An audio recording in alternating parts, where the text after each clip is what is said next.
if you're encouraging people to work for longer, file for Social Security earlier, so they're having less of a monthly payout, and then continuing for them to work or encouraging them to work maybe more, you're encouraging them to make more money, which means more income that's taxable, which means more money coming into the coffers, right? Right. So at the end of the day, any tweak that they make to the Social Security program basically It's designed to prop up the Social Security program.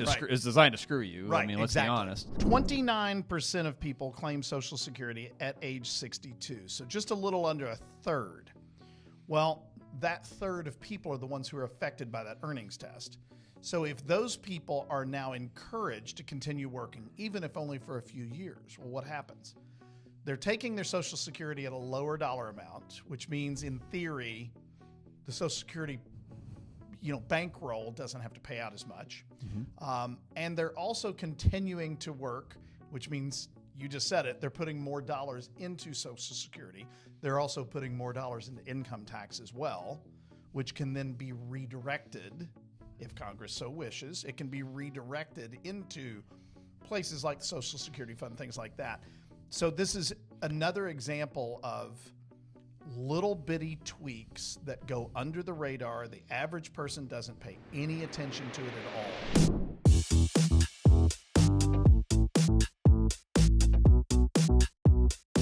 Welcome back to another edition of the Retirement Planning Happy Hour. This is Eric Douglas. I'm with Chris Vaughn, half of the co-founders of Family Wealth Planning Partners, headquartered here in Louisville, Kentucky. Coming to you once again from Derby during Derby week. We are recording back-to-back episodes this week because, it's like a holiday around it here. was a holiday, yeah, and we've got some stuff going on the next couple of weeks, a lot of spring activities going on, and so just conflicting schedules over the next few weeks for the both of us. Yeah, and so we decided to go ahead and knock out a few episodes here while we have a little bit of time, while most of the rest of the city is probably at the track for Derby today and getting ready to go to the track over the next 2 days. So we're here drinking some delicious bourbon, and we're going to talk about Social Security. When we talk about the pantheon of exciting topics in our industry, Social Security is maybe not at the top of the list, but it's definitely closer to the top than the bottom of, the most boring subjects that we talk about. But we have to talk about Social Security. It is the cornerstone. It is the bedrock. It is whatever term that you want to use. It is the foundation for pretty much every single retirement income plan that we build for our clients. Yeah. Every client is affected by it. And so we have to talk about it. And we get questions a lot around Social Security. Number one question that we get is, do we think it is going to run out of money? I hear that one so frequently that it at this point in time, I know the question is coming. I just go ahead and get it out there. We've had this conversation so many times. Happy to have the conversation, but we've gotten pretty good at the conversation, I would imagine. But there's a lot of people that say, well, I'm not worried about Social Security because I'm not going to get it. It's not going to be around. I've heard that one a million times too. Oh, yeah. And so we're going to talk through those questions, and we're going to give some stats and some figures and some things that kind of give context to some of the things that we're going to talk about as it relates to the way that we answer some of those concerns around Social Security specifically. But since we are talking about Social Security, and since older people take Social Security, we're going to drink an older bourbon. What a great tie-in. That was awesome. Look at that transition. Look at that transition. They don't pay me the big bucks for nothing, right? So what we are drinking today is Elijah Craig 18-year-old. Not that long ago, this was a bona fide unicorn. This was just one of those bottles you never saw. You still don't see it very often. No. Because it's desirable. Now, I'm going to go ahead and throw something out there. Older doesn't necessarily mean better. I have had, there is a brand that I like that released a 21-year-old bourbon here recently, slapped a $200 or $250 price tag on it retail, and everybody was losing their mind, and I got an opportunity to try it, and it was like, I feel like somebody just beat me to death with an oak tree, and it was not good. It's like Paul Bunyan came out and pulled an oak baseball bat out, just beat me down. It was not good. So that's the problem with 18. They say the sweet spot is 12 years. Sometime around that 12-year mark is when a bourbon gets its maximum amount of complexity and flavors. And then after that, the flavors start going away and it becomes more oaky. And then you're losing more to evaporation, And so you're you're only losing driving more, up the price. And exactly all that right. Stuff, yeah. So that's where you get into like the Pappies, for example. You get into the 20 and the 23-year-old Pappy that are so expensive and in demand. But if you've ever had them, they are all oak. So the Elijah Craig 18-year-old is always a single barrel. This one is from 2023. March of 2023. They list the barrel number on there. I've had this many times. I've had it when it was not great. I've had it when it was outstanding. That's the risk anytime you get to a single barrel. Some of them are really good and some of them are not so much. Was this a barrel pick? No, it's not a barrel pick, but okay. it is a single barrel. So, and they do put the barrel that it came from on the bottle, kind of neat. And they put this little tag on here with the story. But as you can tell, I've had this one. I got it not too long after it was bottled. I've had it for about 3 years. It's only about half gone. Because you just don't want to drink this too often because you don't know when you're going to be able to get another bottle of it. And this is one that I've thoroughly enjoyed. I don't believe you've ever had this one, correct? I feel like I have. Okay. But I may be wrong. Don't necessarily remember it. So, well, hopefully you are in for my very sister, pleasant surprise. my sister today. used to work at Heaven Hill, so Okay. I've had a lot of variations of the different Heaven Hill Right. products over the years. But anywho. So anyway, that's what we're drinking, an old bourbon to talk about an old person subject, I guess. I like that. All right. No offense meant by that, of course. But anyway. So let's start with just some stats around Social Security. And, from there we'll get into a lot of our talking points because you and I had these memorized. We talk about Social Security so much. We've taught Social Security classes. At one point I was certified Social Security instructor, right? So and I am still amazed that of all the dinner seminars and educational seminars that you hear about advisors doing, Social Security is still by far the number one topic out there. It's a big drop off to second. Yeah, and even though it's interesting because a lot of the filing strategies that used to be kind of in vogue and complicated to understand, and this is kind of going to tie into kind of the subject for today, but a lot of those have been eliminated and removed. Yeah. So Social Security, for the most part, is actually pretty straightforward right. at this point. There's not really much hidden behind the curtain that we don't know about, that you're not able to access. So anyway, with that being said, about 67 million Americans per month receive a Social Security benefit. Don't know how many dead people that includes, according to the what was it, the Doe's team that where they found out they were. I forgot how many dead people were still receiving Social Security benefits, so I don't know if that's included in the 67 million. It was a number that, depending on your perspective, was very surprising, or it really wasn't that surprising, right? It was not surprising for me, but but the Social Security Administration pays out, about $1.4 trillion in benefits each year. That's a stunning number. I mean, I get it, but still, $1.4 trillion gets paid out every single year. Yes, that's hard to wrap your head around. You can't visualize. We've talked about the way that you can visualize $1 billion. Yeah. You can't visualize a trillion. No, my brain is not capable of understanding just how big that number is. No. For a society that still produces pennies, right? Actually, no, they've stopped producing pennies. Did they stop? Now. Yeah, that was 2025. They stopped. Well, I know they talked about it. Yeah, did I miss that? Okay, I totally missed that. So the question is, do the pennies become more valuable in 100 years for a few of them that are still around, right? Well, tell me what the price of copper is, I guess. The average Social Security benefit for retired workers is about $1,840 per month. Now, this is the average. It's worth noting this is going to include people that filed for Social Security 10, 15, 20 years ago, right? So the average new retiree is going to receive probably a benefit much greater than that. Yeah. But as of today, the average Social Security benefit for a retired worker is $1,840 per month.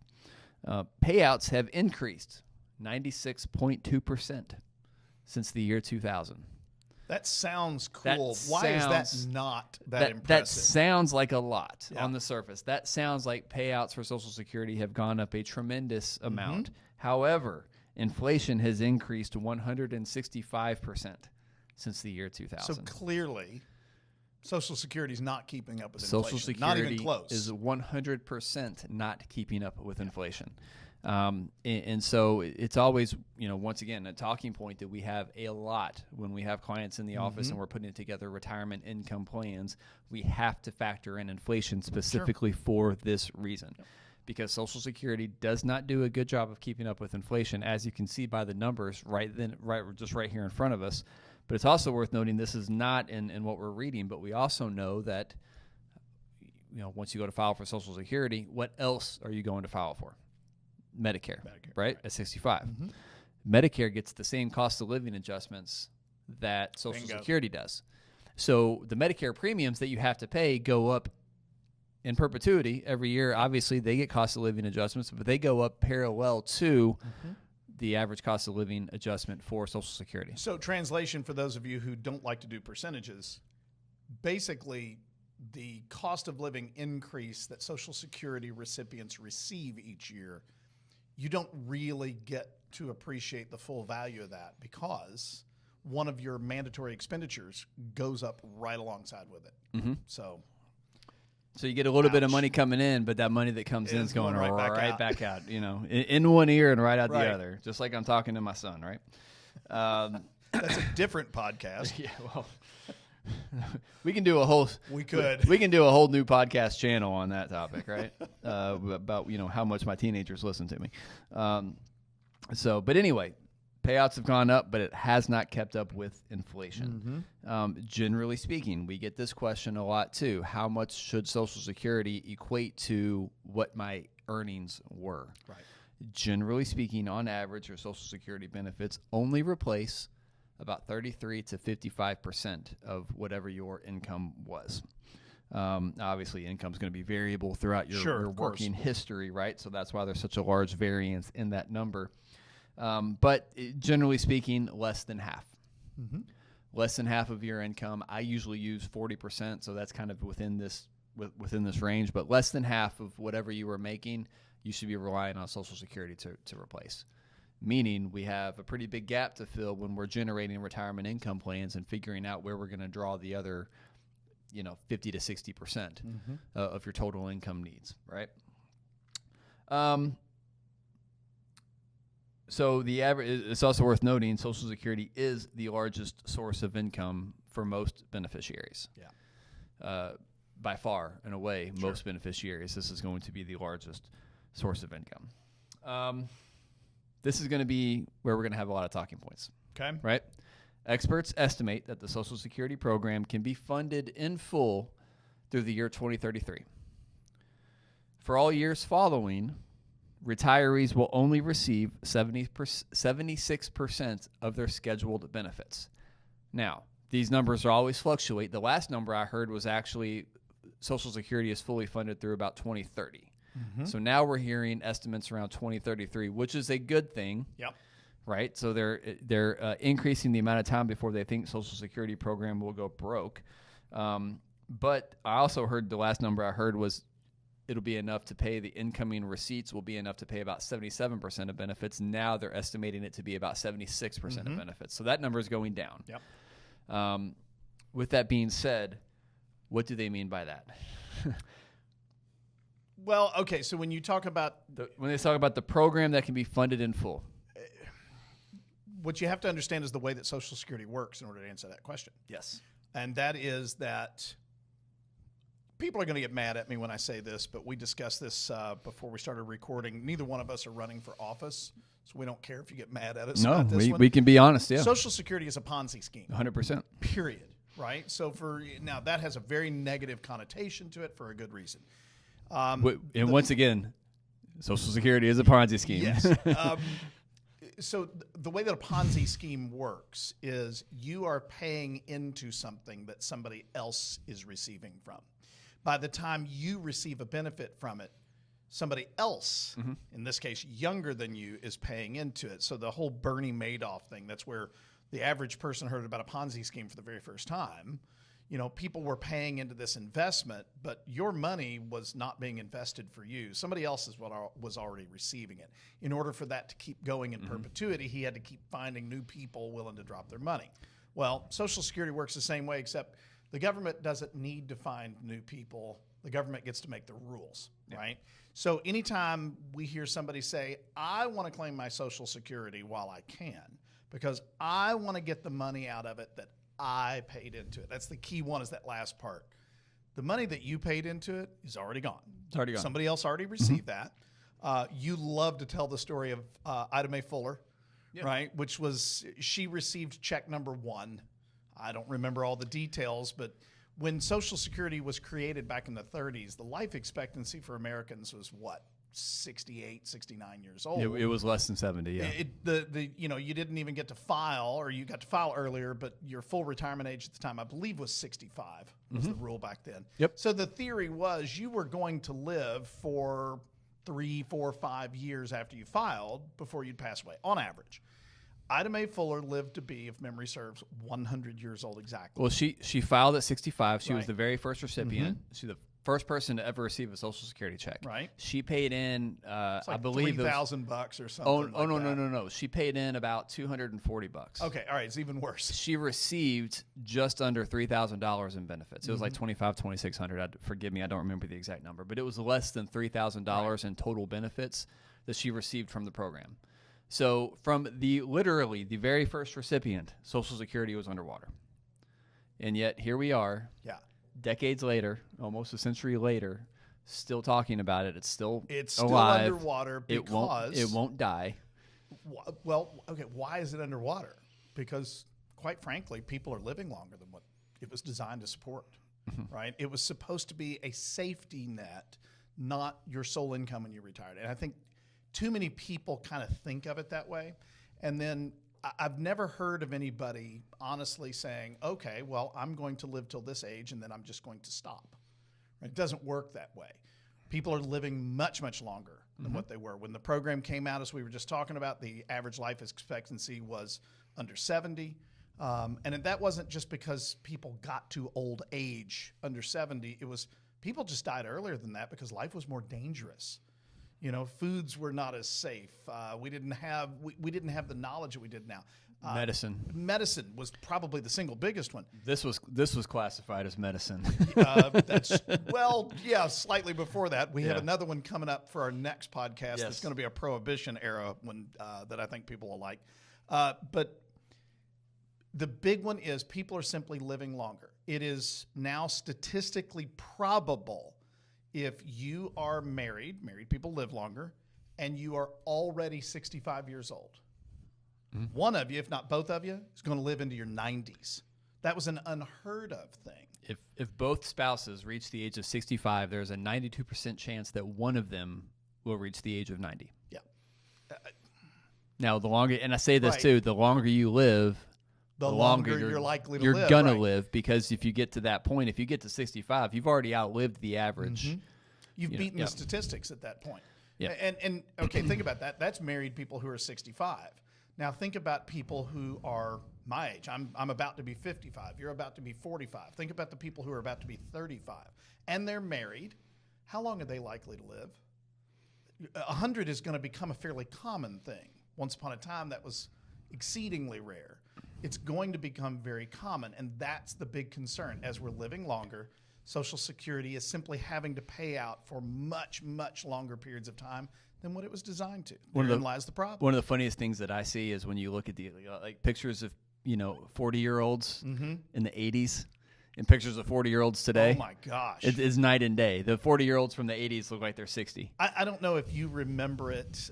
You're kind of at that age where you may or may not have gotten. Do you remember the movie Cocoon? Oh yeah, right. Yeah. The old people in that movie. Half those old people were in their 50s when they filmed that movie. And I'm sitting there going, you know what?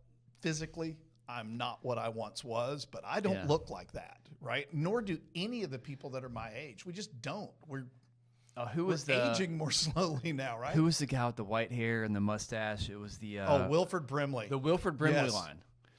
And so it was the diabetes guy. It was the Wilford Brimley line, and he was like 50 in that movie. Yeah.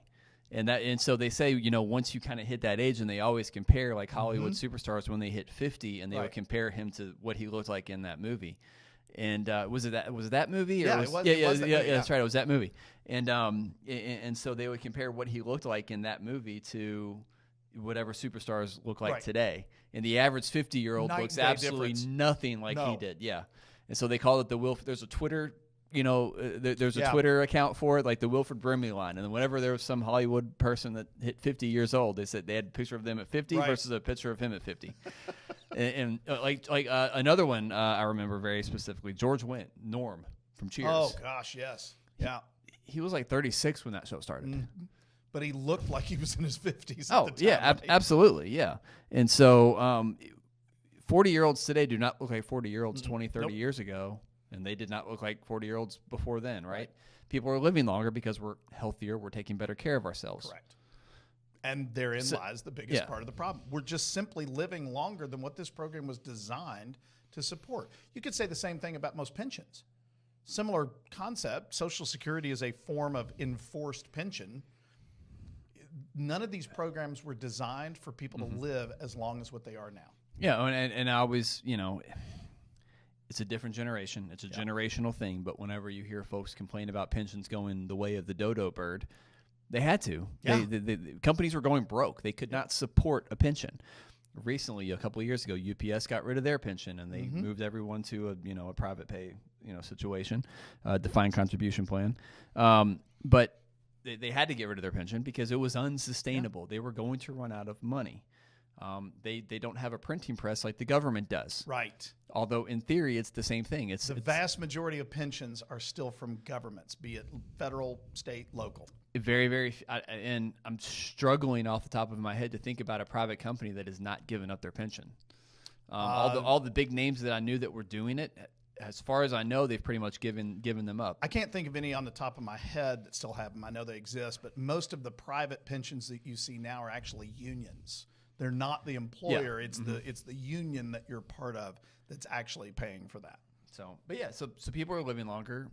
It's a Ponzi scheme, right? And it was never designed to support someone for 20, 30 years. 30, 40 years, right? Exactly. So, but anyway, going back to what we were talking about. So experts estimate this the Social Security program can be funded in full through 2033.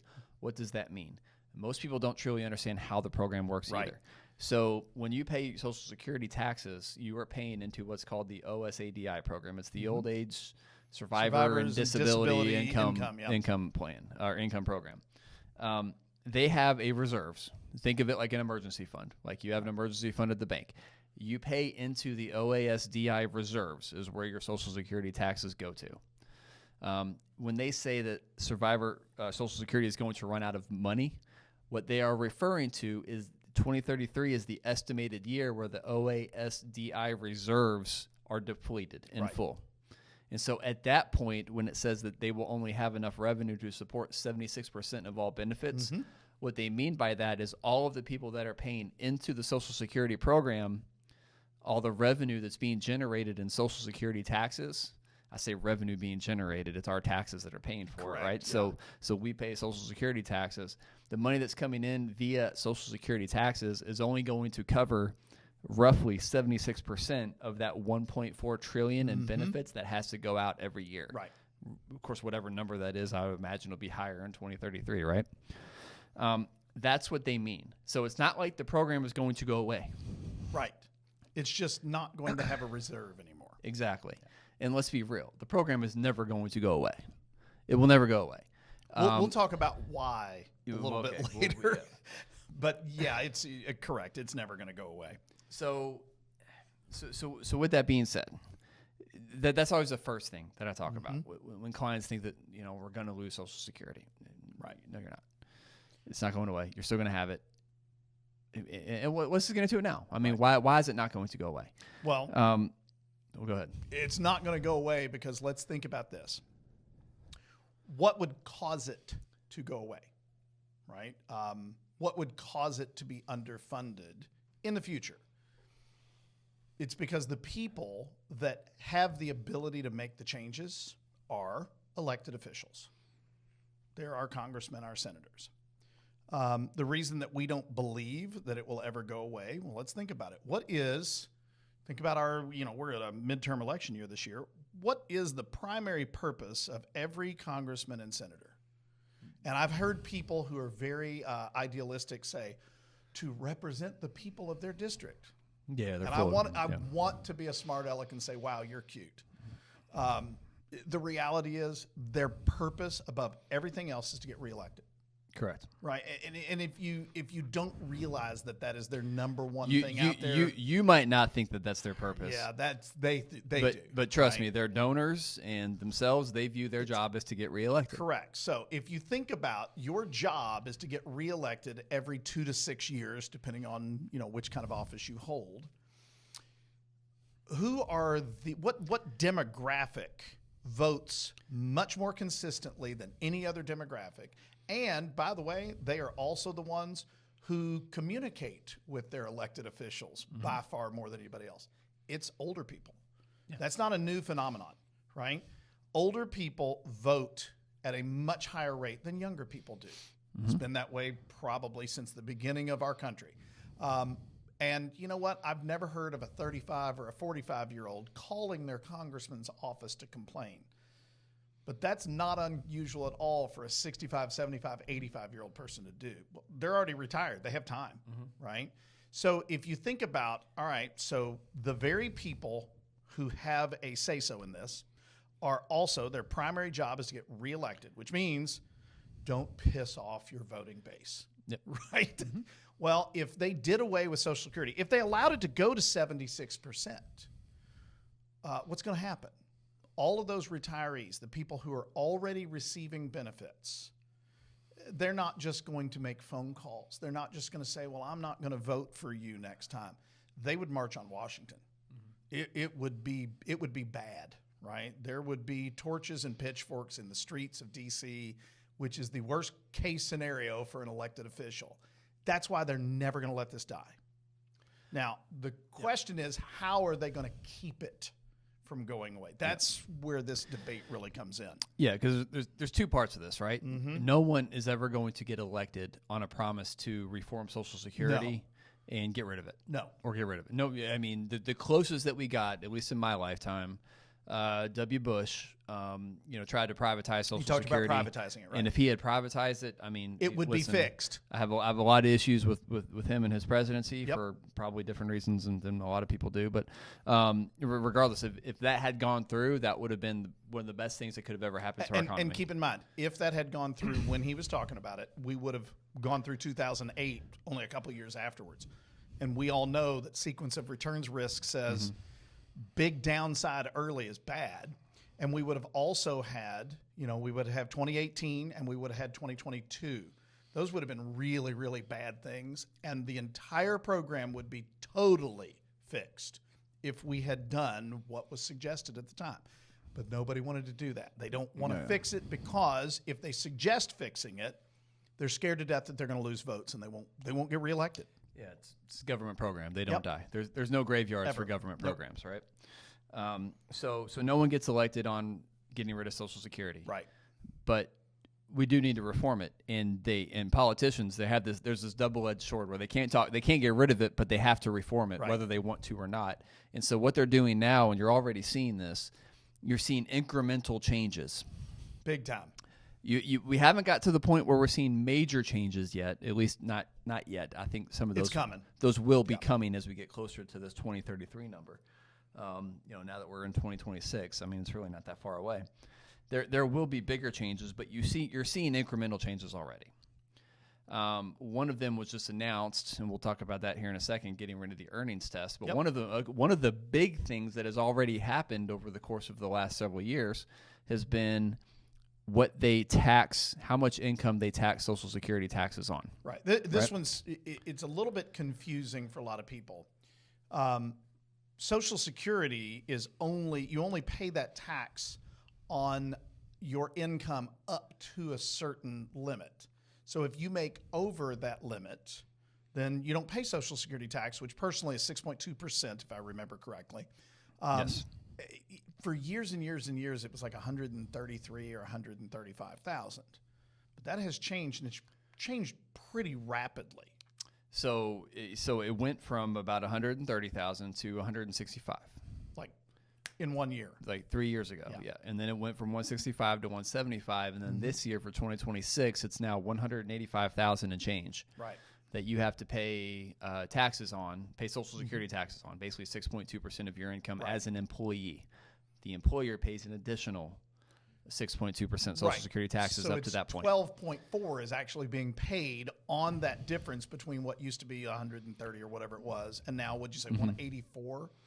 That's a pretty substantial amount of money that the fund is bringing in. So we were talking off air. 184.5. 184.5. Okay. It wasn't but a few years ago they were talking about the trust fund would be depleted in 2029. Now they're talking about 2033. Well, that's not a big difference, but that's the kind of stuff that kind of pushes that number out. They make a little bit more money into the fund by, in a way, they're raising the taxes. You don't realize that. But people who are making over that 130 number are now paying a tax that they weren't before. It's 100% a tax increase. So, for example, if you make $200,000 a year, and with inflation and rising wages, more and more people are making 150 plus over really since COVID when inflation really kind of went haywire. You only paid so if you made $150,000, you only paid Social Security taxes up to $130,000. So once you kind of made $130,000, let's say you got there like October, the paychecks that you got in November and December were higher. Were higher because you weren't paying as much. Because you weren't paying as much in taxes. You weren't paying Social Security taxes anymore. I think a lot of people don't truly understand the way that Social Security generates its revenue, and that's how it does it. Well, so that number was just a few years ago about 133,000. I don't remember the exact number. It jumped to 160, and then it jumped to 175, and now it's at 184.5. So now every dollar that you make up to $184,500, you will pay 6.2% Social Security tax. And your company. And will your pay company 6.2 on it. And your company on top of that will pay that amount of money as well. That's a huge number that's being created by that. It really is. Yes. And that number will continue to go up. Notice that never makes press. That never makes the news, right? People don't talk about that, but it's usually included in the bottom of some 3,000-page bill. Right. And, it's just not very sexy, but it's incremental, right? And those incremental changes to the Social Security program will always be put in to ensure that it does not run out of money. Because trust me, the death knell for every single politician in Washington, if it happens on their watch, is they're all losing their jobs. Social Security goes broke. There's a reason why we hear the phrase, it's the third rail of American politics. Can't touch it. And for those of you who do not live in larger cities, that third rail refers to trains and subways. That third rail is electrified, and if you touch it, you die. Right? You'll be electrocuted. That's what they're talking about. If you mess with Social Security, if you talk about Social Security reform, your political career is over. That's the concern. That's why they can't fix it. I've heard politicians give interviews about running for office and some of the pitfalls that they have and some of the difficulties of running for office. Sure. And especially if you're on a certain side of the aisle, you get asked a question about Social Security reform, and if you try to answer it with any level of honesty whatsoever, you're pilloried. Yep. Like you're done. The campaign ads that are run against you. So you have this double-edged sword where you cannot talk about it, but you're going to get asked about it by your opponents. And you have to answer, right? In theory, you have to answer, but any answer you give is going to be turned around saying that you want to get rid of Social Security. You want to privatize Social Security.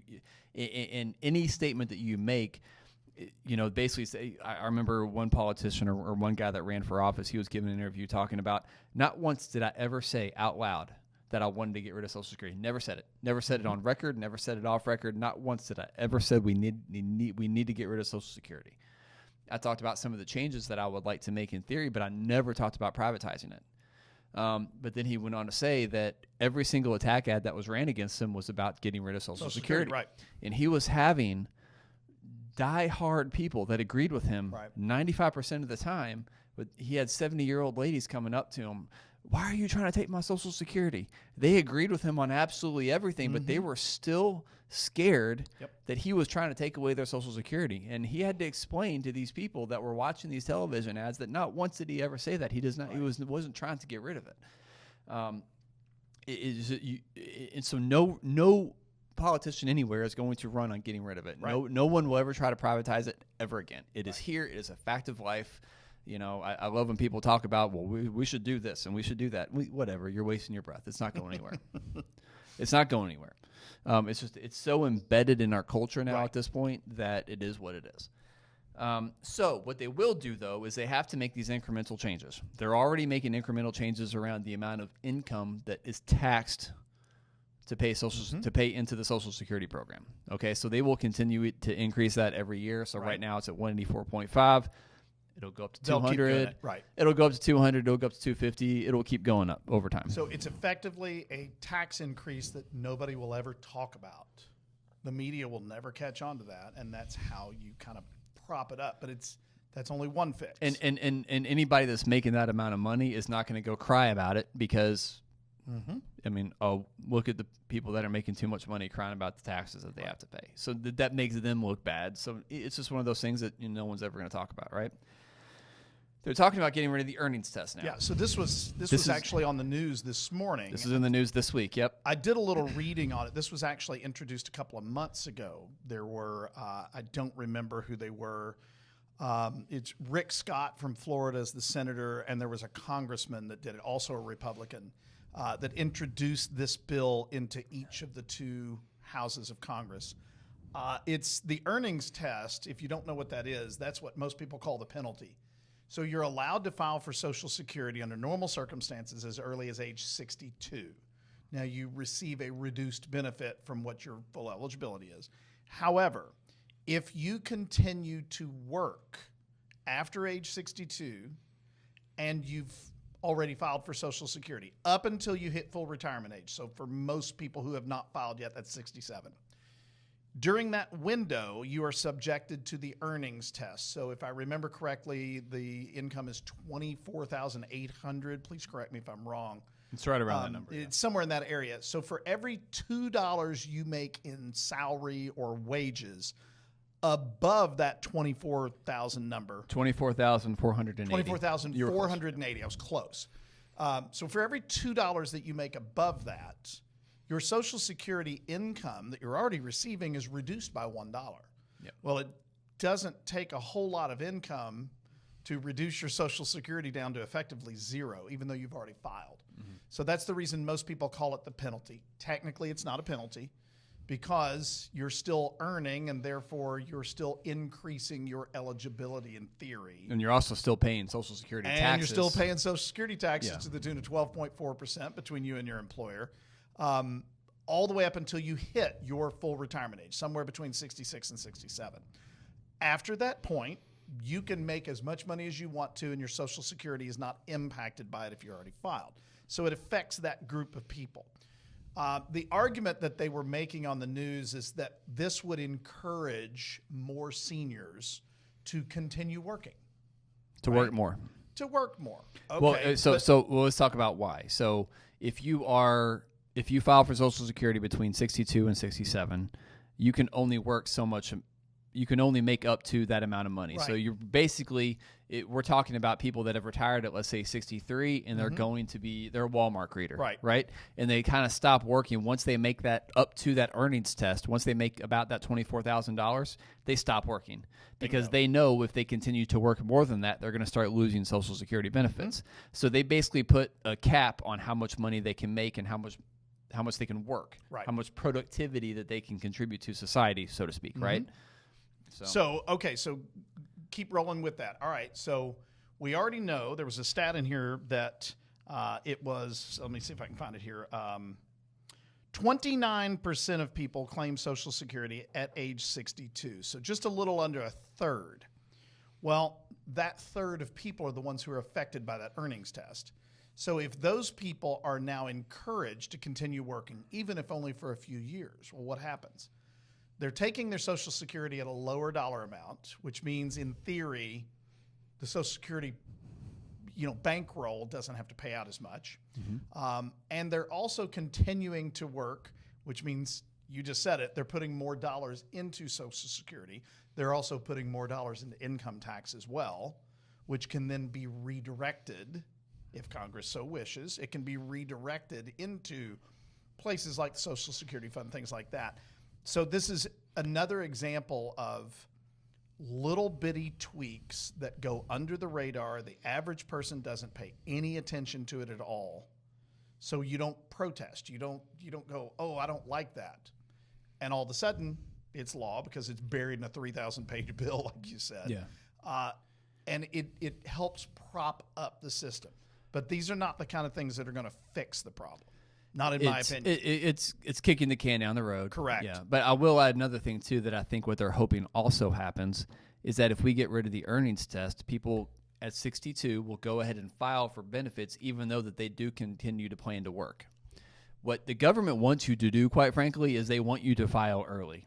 Right. Because they're paying you much less of a paycheck, and they know people are living longer, and they know if you wait until 67 or 70 to file for your benefits, you're going to get a much larger paycheck for the rest of your life.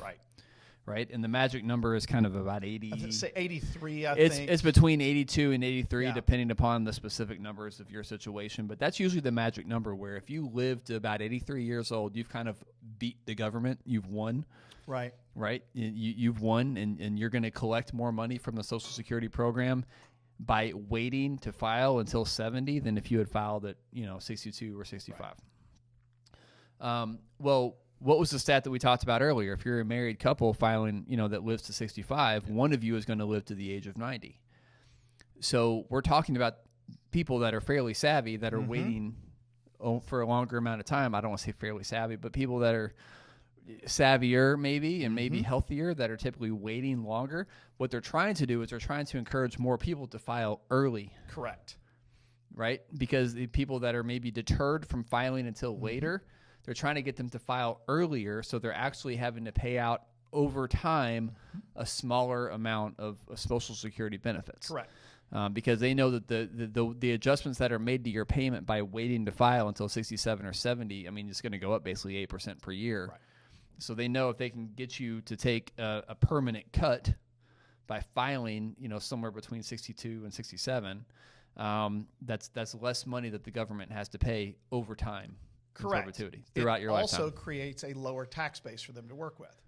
Yeah. Okay? Or a greater tax base for them to work with. And here's what I mean by that. Yep. One of the more common strategies that we as financial planners use is we will, on a retiree, we will have them spend down their personal savings, their IRAs, their 401ks, a little bit earlier. This is an excellent point, by the way. Okay? So, Thank yes. you. They're spending that money down earlier, which is counterintuitive to most people. And the reason for that is because we take Social Security later, we spend IRA, 401k money earlier. That does two things. It increases the amount of money that they receive in Social Security benefits, but it reduces the RMD amounts. And in some cases, it creates enough of a Social Security income that these people are not taking that much out of IRAs and 401ks at that point in time. So we use that strategy as a tax play to reduce the overall taxation on our clients. Okay, by the government doing this, eliminating the earnings test, it encourages people to do the exact opposite. Taking Social Security early when they're not going to be quote unquote penalized. They continue to work. Now, when they get into the RMD ages, they're going to be paying much, much larger amounts because investment advisors are continuing to make that money grow, making a bigger tax base. And they're also now, remember, Social Security is taxable. It's the only true double taxation. You paid a tax to have it, and now you're going to pay a tax when you take it out. But the amount that you pay when you take it out is based upon your income. Your provisional income, correct, to be clear. Your provisional income, right. There's a calculation for that. But because RMDs are now going to be larger, there's a greater chance you're going to max out that provisional income number and be taxing Social Security at the highest possible rate. So once again, it's those little tweaks that when you look at the way this will actually play out, it increases the amount of money that is coming into the Social Security Trust Fund exponentially.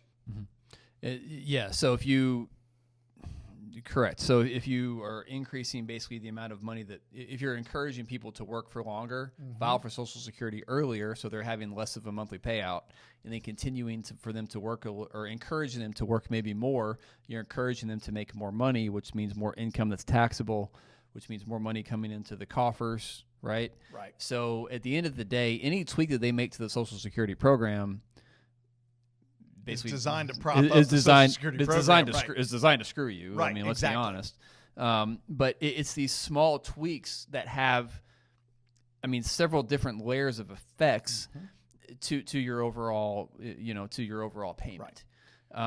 And so on the surface, it might not seem like a bad idea. It might not seem like a big deal to you as an individual, but you take you and magnify it by the millions and millions of people that are claiming by the tens of millions of people that are claiming 67 million. There you go. Exactly. So you take those small amounts and you magnify them by 67 million times.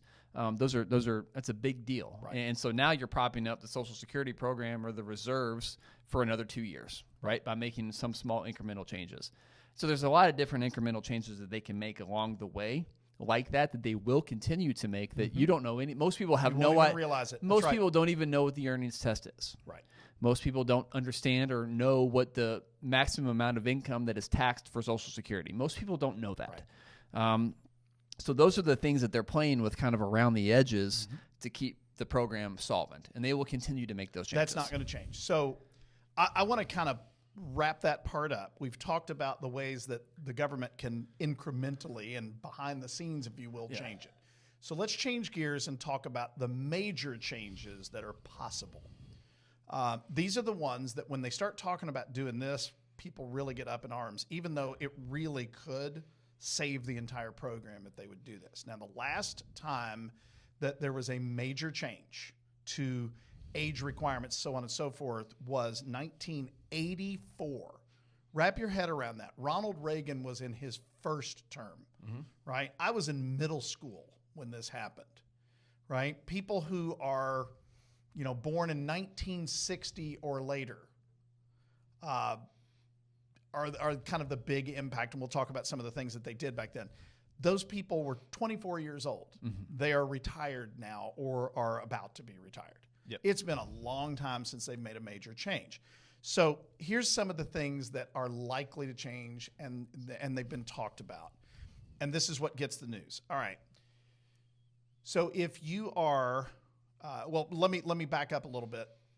The media doesn't report this correctly. All of these changes would be made to a group of people who are at a certain age at the time they make the change, or younger. Usually 40 and below. Yeah, 40 and below. I could make the argument for 45 or 50, right? But I could make the argument for higher than that. But yeah, the people who are already claiming are never going to be impacted by this, but the media doesn't tell you that, right? Because if it bleeds, it leads. Exactly. Right? That's the way it works.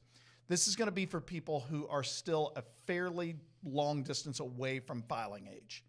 All right. So the first one would be you are currently allowed to file as early as age 62. Widows have a 60 age rule, and there's some other weird things, but disability stuff like that. The biggest one is at 62 years old, you're allowed to claim.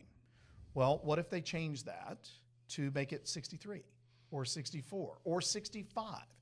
It makes a lot of sense to make those changes because people are living longer. Your retirement, once upon a time, if you worked for 30 years, you worked at the factory and you worked for 30 years and you got the gold watch and you retired, your retirement lasted 5 to 10 years and then you died. Yeah. Now, it's very common for people to be retired as long or longer than the amount of time that they were actually working. No. And that's going to get more so in the future. That's not realistic, right? Not if somebody else is going to be picking up the tab like Social Security or pensions. So it's very realistic to back that age where you're allowed to file off. I would say 64 or 65 is probably something that could be passed.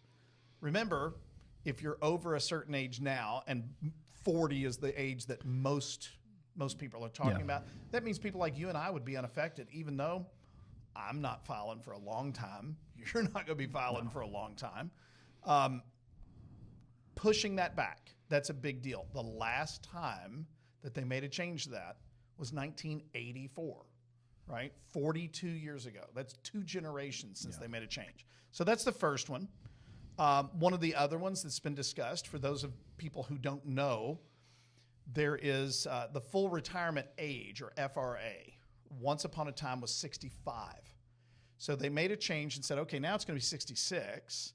And then, by the way, if you were born in, correct me if I'm wrong, 1954 through 1959, I think that's right, you're going to get an incremental distance. So it's 66 in a number of months, right? That's when you hit your full 50, retirement 55 to 59. Yeah, 55 to 59, I'm sorry. And then 1960 or later, which is a huge window of people. That's baby boomers all the way through Gen Alpha fall in that group. Now that's age 67. They got to change that. Yeah. And it would make a lot of sense. And they should. They should, absolutely. And they should. Once again, we're not politicians trying to get reelected. Right. They should reform the program. 100%. They need to make this change.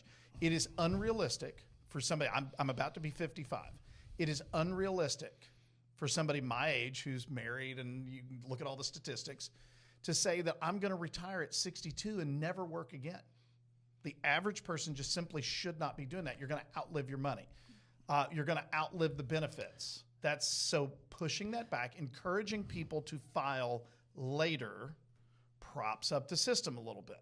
So that one's kind of an obvious one that will really bend people the wrong way. But the other one that I've heard that I think is the most... I will add. Go ahead and I'll add add to this that too, one. because I think there's a lot to say from just a health and wellness standpoint that you shouldn't be retiring at 62. No.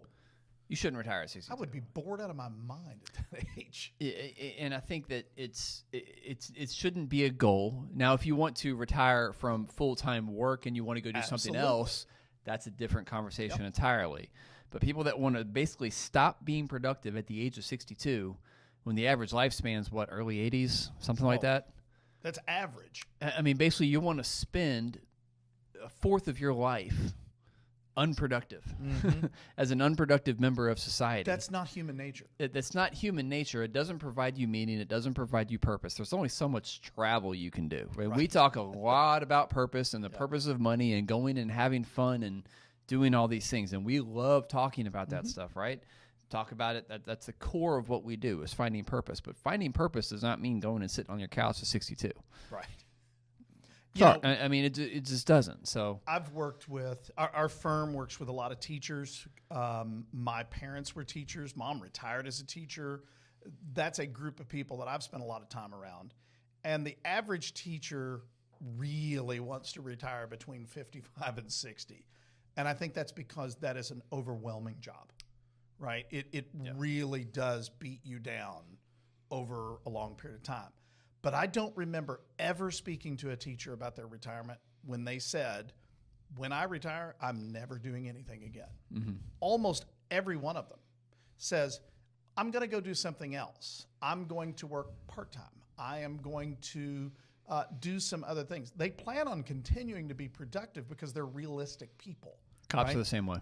Absolutely. Yeah. It's, military. There's a reason why in cops and military, the typical retirement is 20 years of service. It's a high stress load, but they all want to go do something afterwards. It's human nature to do that.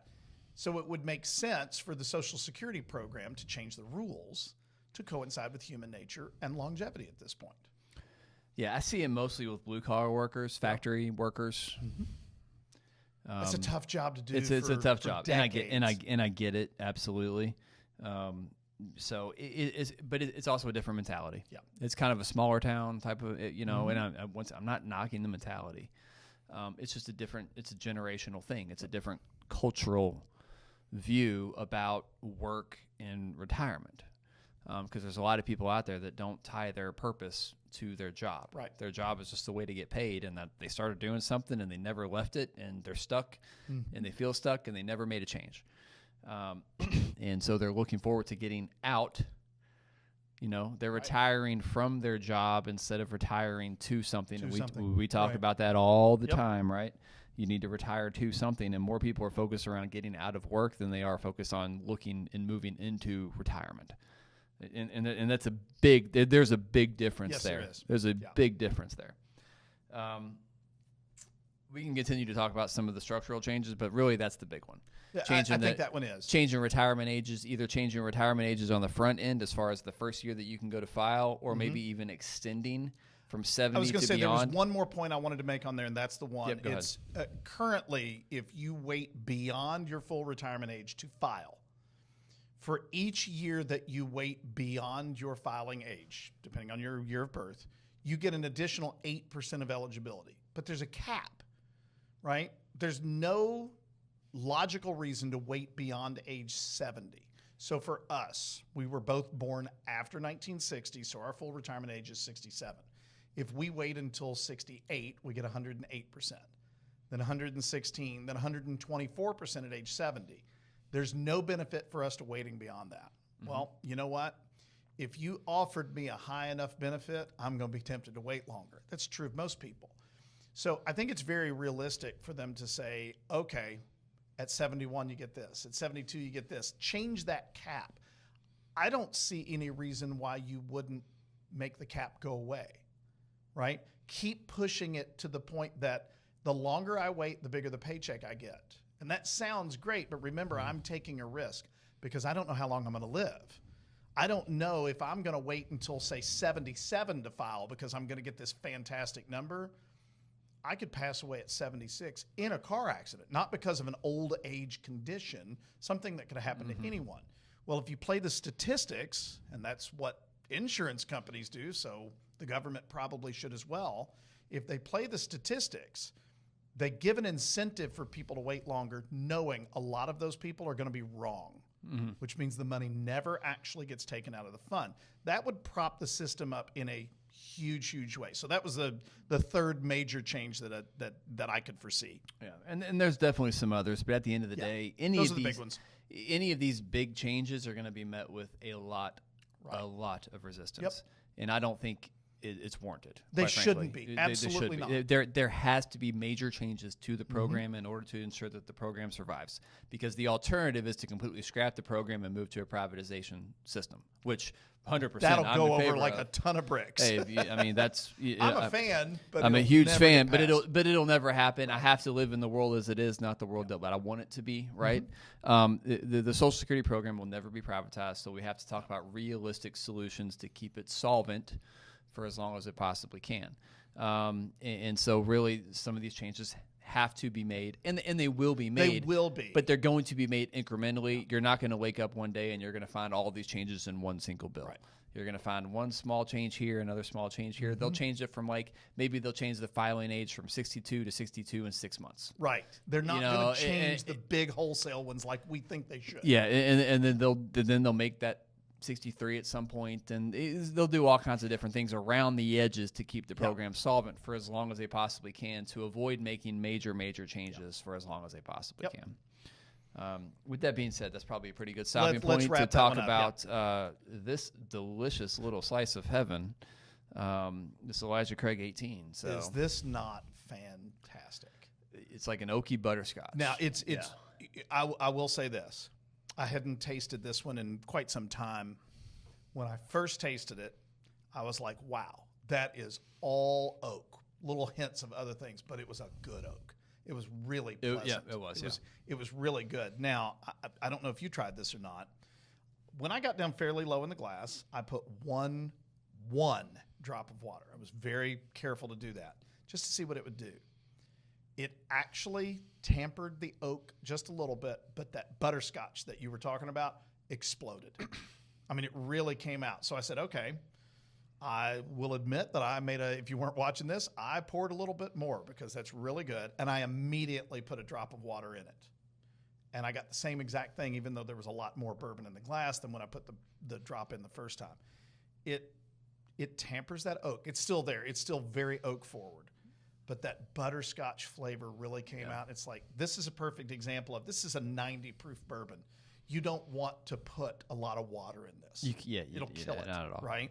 But that one little drop causes that chemical reaction that does change the flavor. And oh my gosh, I'd never tried that in this one before, but me personally, every time I take a pour out of this bottle until it's gone, I will put one drop of water in it, because that really, it made it so much better to me. And that's saying something, because this is a fantastic bourbon. My first couple sips, the oak was heavy. Mm-hmm. Incrementally, that's gone down with every sip that I've taken, and more of that butterscotch is coming out, to the point that I'm getting more butterscotch than oak at this point. Right. But yeah, it was very oaky at the front. But now it's like candy at this point. It's so good. When you said that, something else that I thought, before I put the drop of water in there, the burn, which there was a surprising amount of burn. It was very pleasant. Oh, I've had like no burn. Maybe burn is the wrong word. The spicy note sensation, whatever, was all up through the nose. Yeah. And I like that. I'll say when I put the drop of water in, that part went away and I felt it actually go back into the palate. I don't know if I'm imagining that or if that was something that would really happen, but it's a perfect example of how even the slightest little minute change, even the change of the type of glass that you're using, can have a pretty major impact on the nose, the flavors, all of those things in bourbon. That's what makes bourbon so much fun, is being able to experiment like that. That's why this is one of the unicorns, right? This is so good. It's a fantastic pour, which we knew that it would be. You obviously have had it before. Just a fantastic pour. So one of the best out there. Oh, wow, that's good. Now, you go back to what you said at the beginning. It is Derby week. Elijah Craig has no official affiliation with the Derby or anything like it. But Elijah Craig is so synonymous with bourbon. You know, the actual with Louisville pastor. Yeah. You know, that it's named after. It's one of the first guys to ever make what we now call bourbon. It just kind of goes along with anything Kentucky. So it's very, very popular drink during the Derby season. So, wow, if you can get your hands on an Elijah Craig 18 and not pay through the nose for it, this is a fantastic pour. Well, like I said, my sister used to work at Heaven Hill, so that was, you know, birthdays, Christmases, whatever. She would usually show up with like a bottle of Elijah Craig because she knew that was something that I liked a lot. Every now and then I might get a 10 or a 12, but no, that 18, that's good stuff. And I can't say that about a lot of bourbons at 18 years old. They start losing it. Yeah. This one is not one of them. That is fantastic at that age. Yeah, so, all right. It's a good wrap episode. That one up. There's a lot of stats. That's a lot. There's a lot, but it was a lot of good information. There's a lot to talk about at Social Security, and we really didn't even scratch it. So we could keep this going for another hour for everyone's sake of listening, and we won't. But no, it was a good episode. A lot of good information. If you have any more questions around Social Security, how it pertains to you, we didn't even talk about filing strategies in this one. We kind of hinted at it. We never really got to it. But there's all kinds of different filing strategies. If you have questions around those and what's appropriate for you specifically and how it relates to your retirement income plan, please give us a call. Go to our website, fwppartners.com. We would love to chat with you in more detail. Once again, for Eric Douglas, Chris Vaughn, and Family Wealth Planning Partners, thanks for joining us, and until next time.